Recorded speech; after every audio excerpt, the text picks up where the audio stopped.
दादांच्या अपघातासंदर्भात आज पुन्हा एकदा रोहित पवारांनी एक आरोप केला आहे की दादांच्या निधनापूर्वी अपघात होण्यापूर्वी बारामतीच्या विमानतळाची रेकी करण्यात आली होती आणि त्यानंतर कुठेतरी ही मला हे कसं करतात माहीत नाही आणि या सगळंच ते जे बोलतायत त्याची दखल बाकी सर्व व्यवस्थेने घ्यावी.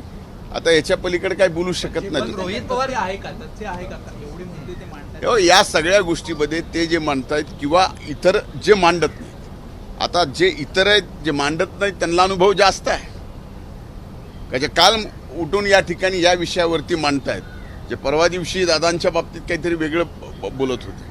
हा सगळा संभ्रम आहे. त्यामुळे मी यावर बोलणं उचित नाही असं मी समजतो. रोहित पवार ज्या पद्धतीनं रोज रोज वेगवेगळ्या पद्धतीचे दावे आणि काही गोष्टी समोर आणतायत, आरोप करतायत, तुमचं किती या गोष्टींवरती विश्वास आहे किंवा ह्या गोष्टींना काही तुमचा विश्वास आहे का रोहित पवार मांडतायत त्याच्यावर? मला या बाबतीत काही बोलायचं नाही. विश्वास अविश्वास हे बाकी जशा गोष्टी समोर आल्या ना तशा याबाबतच्या सुद्धा समोर येणार आहेत. खरं कोण मांडत होतं, खरं कोण भांडत होतं आणि नेमकं त्याला खरं का खोटं काय पाहिजे होतं. थँक्यू.